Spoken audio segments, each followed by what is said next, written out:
প্রিয় দর্শক, কথা দিয়েছিলাম অর্ধেক খবর দিয়ে আপনাদের বিভ্রান্ত করব না। বলেছিলাম মাস্কাটের সেই গোপন বৈঠকের দ্বিতীয় রাউন্ডের ধোঁয়াশা কাটলেই সবার আগে সত্যটা নিয়ে আমিই ফিরব। আমি আমার কথা রেখেছি। অবশেষে ওমানের সেই রুদ্ধদ্বার কক্ষের ভেতর কি ঘটেছে তার মিনিট বাই মিনিট ডিটেলস এখন আমার হাতে। আমেরিকা কি শেষমেশ মাথা নত করলো, নাকি ইরান নতুন কোনো ভয়ানক চাল চাললো? চলুন কোনো ভনিতা না করে সরাসরি দেখে নিই দ্বিতীয় রাউন্ডের সেই বিস্ফোরক আলোচনার পুরো সারমর্ম।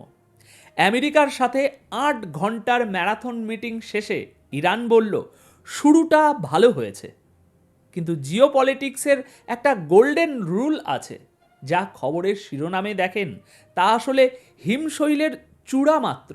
আসল খেলাটা চলে জলের নিচে। ওমানের রাজধানী মাস্কাট, সেখানেই গতকাল বিশ্বের দুই চিরশত্রু আমেরিকা এবং ইরান একে অপরের মুখোমুখি হয়েছিল। না, ঠিক মুখোমুখি নয়, তারা বসেছিল আলাদা আলাদা ঘরে, আর তাদের মাঝখানে বার্তা আনা নেওয়া করেছিলেন ওমানের পররাষ্ট্রমন্ত্রী।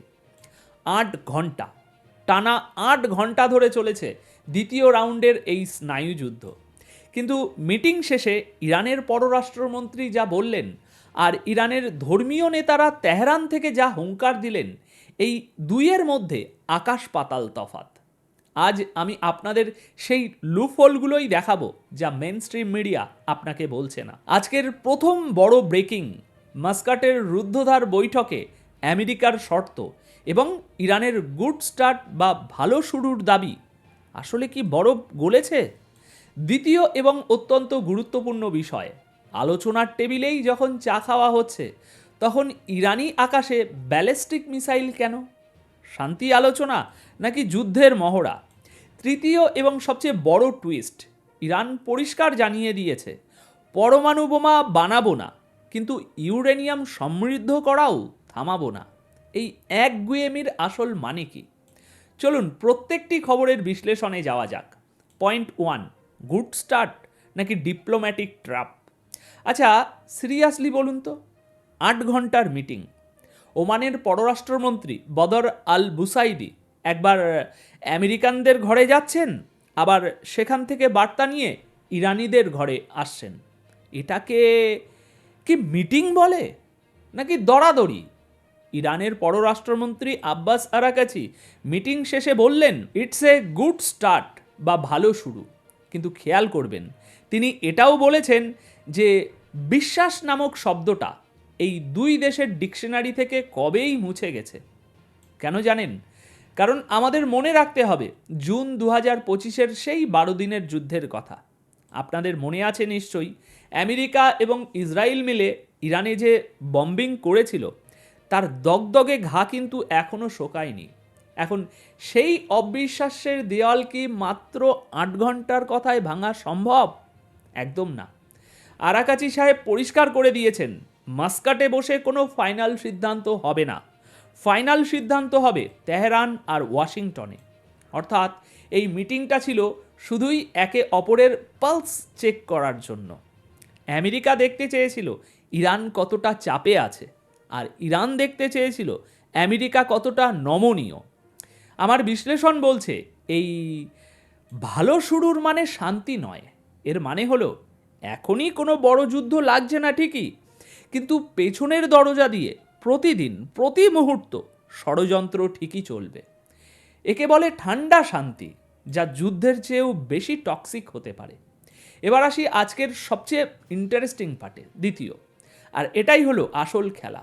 ইরান যখন ওমানে বসে আমেরিকার সাথে কফি খাচ্ছে, ঠিক সেই মুহূর্তে ঘড়ির কাঁটায় যখন সন্ধে ৭টা, পুরো ইরান জুড়ে চলেছে ভয়ানক সামরিক মহড়া বা মিলিটারি এক্সারসাইজ। ইরান অবজারভার এবং বেশ কিছু বিশ্বাসযোগ্য সোর্স কনফার্ম করেছে যে ইরানের আকাশে অদ্ভুত সব আলোর রেখা দেখা গেছে। ওগুলো কোনো উল্কাপাত নয়, ওগুলো ব্যালিস্টিক মিসাইল। অন্যদিকে পারস্য উপসাগরে ইরানি নেভি হাই অ্যালার্টে। চিন্তা করে দেখুন, আপনি আপনার শত্রুর সাথে সন্ধি করতে গেছেন, কিন্তু আপনার পকেটে লোড করা রিভলভার রাখা। ইরান আমেরিকাকে ঠিক এই মেসেজটাই দিতে চাইছে। তারা বলছে আমরা আলোচনায় বসেছি মানে এই নয় যে আমরা দুর্বল, আমাদের ডিফেন্স এবং অফেন্স দুটোই রেডি। এটাকে জিও পলিটিক্সের ভাষায় বলে নেগোসিয়েশন আন্ডার ফায়ার। ইরান জানে আমেরিকা দুর্বলকে দয়া করে না, কিন্তু শক্তিমানকে সমীহ করে। তাই মাস্কাটের টেবিলে তারা ডিপ্লোম্যাট, কিন্তু ময়দানে তারা যোদ্ধা। এই নীতিই এখন ইরানের সার্ভাইভাল স্ট্র্যাটাজি। আজকের তৃতীয় এবং সবচেয়ে জটিল ইস্যু খুব সহজ করে বুঝুন। আমেরিকা চায় ইরান যেন পরমাণু বোমা না বানায়। ইরান বলছে ঠিক আছে, কসম খেলাম বোমা বানাবো না। কিন্তু এখানেই বড় কিন্তু আছে। ইরান বলছে আমরা ইউরেনিয়াম এনরিচমেন্ট বা সমৃদ্ধকরণ থামাবো না। এখন সাধারণ দর্শকের মনে প্রশ্ন জাগতে পারে, ভাই ইউরেনিয়াম দিয়ে কি আচার বানাবে? বিষয়টা বুঝুন। ইউরেনিয়াম এনরিচমেন্ট হলো সেই প্রযুক্তি যা দিয়ে বিদ্যুৎও তৈরি হয়, আবার একটু বেশি মাত্রায় এনরিচ করলে সেটা দিয়ে পারমাণবিক বোমাও হয়। ইরানের সিনিয়র নেতা আহমেদ খাতামি গতকাল জুম্মার খুতবায় পরিষ্কার বলে দিয়েছেন, আমেরিকার কথায় আমরা আমাদের বিজ্ঞান থামাবো না। বিদ্যুৎ এবং চিকিৎসার জন্য আমাদের ইউরেনিয়াম লাগবে। এখানে আমার বিশ্লেষণ কি জানেন?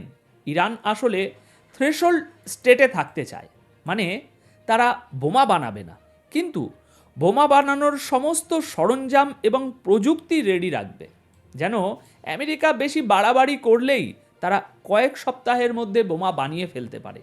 এটাকে বলে লেটেন্সি ক্যাপাবিলিটি।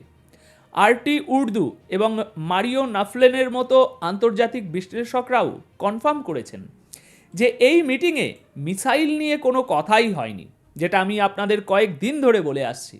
কথা হয়েছে শুধু নিউক্লিয়ার ইস্যুতে, আর সেখানেই ইরান বড় একটা না বলে দিয়েছে। তারা বলেছে এনরিচমেন্ট চলবেই, এটা তাদের সার্বভৌমত্বের প্রশ্ন। তাই আমেরিকা এখানে মানে আটকা পড়ে গেছে। তারা না পারছে গিলতে, না পারছে ওগড়াতে। দেখুন, হয়তো অনেক সাংবাদিক আপনাকে বলবে, ওহ শান্তি ফিরে এসেছে, সব ঠিক হয়ে গেছে।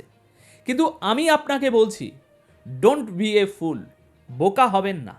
ইতিহাস সাক্ষী, যখনই এমন গুড স্টার্ট বা ভালো শুরুর কথা বলা হয়, তখনই বড় কোনো ঝড়ের প্রস্তুতি চলে। আমেরিকা এবং ইসরায়েল কি এত সহজে মেনে নেবে যে ইরান ইউরেনিয়াম সমৃদ্ধ করতে থাকুক? কখনোই না।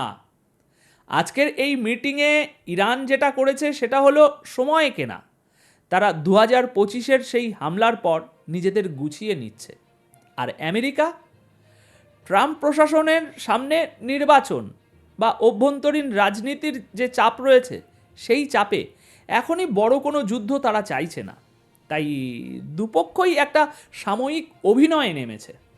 মনে রাখবেন, যখন সবাই ভাবছে আগুন নিভে গেছে, তখন আসলে ওই ছাইয়ের নিচে আগুনটা আরও গনগনে হচ্ছে। এখন ভিডিওর শেষে আপনাদের একটা সোজা কথা বলি, ইরান এবং আমেরিকার এই সম্পর্ক অনেকটা সাপ লুডুর খেলার মতো। আজ মাস্কাটে মই দিয়ে একটু উপরে ওঠা হলো ঠিকই, কিন্তু কালই হয়তো ইসরায়েলি কোনো পদক্ষেপে সেটা সাপের মুখে পড়ে শূন্যে নেমে আসবে। আজকের আলোচনার সারমর্ম হলো, কাগজে কলমে হয়তো আলোচনা এগোচ্ছে, কিন্তু বাস্তবে মিসাইলগুলো এখনও তাক করা আছে। ইরান ঝুঁকবে না, আমেরিকাও ছাড়বে না। মাঝখানে এই আলোচনা হলো বিশ্ববাসীকে, মানে আপনাকে আর আমাকে দেখানোর জন্য একটা পলিটিক্যাল থিয়েটার মাত্র। এখন আপনাদের কাছে আমার একটা সিরিয়াসলি প্রশ্ন, আপনারা কি মনে করেন ইরানের এই স্ট্র্যাটেজি কি সঠিক? এক হাতে আলোচনার প্রস্তাব আর অন্য হাতে মিসাইল, এভাবেই কি আমেরিকার মতো সুপার পাওয়ারকে ঠেকিয়ে রাখা সম্ভব? নিচে কমেন্ট বক্সে আপনাদের মতামত অবশ্যই জানাবেন। আর জিও পলিটিক্সের এমন গভীর বিশ্লেষণের জন্য আমাদের চ্যানেলটি সাবস্ক্রাইব করে বেল আইকনটি এখনই চেপে দিন, কারণ আমরাই বলি আসল সত্য, যা অন্যরা বলতে ভয় পায়। দেখা হচ্ছে পরের ভিডিওতে, ততক্ষণ পর্যন্ত চোখ খোলা রাখুন, কারণ বিশ্বটা যেমন দেখছেন তেমনটা নয়। ধন্যবাদ আপনাদের সকলকে।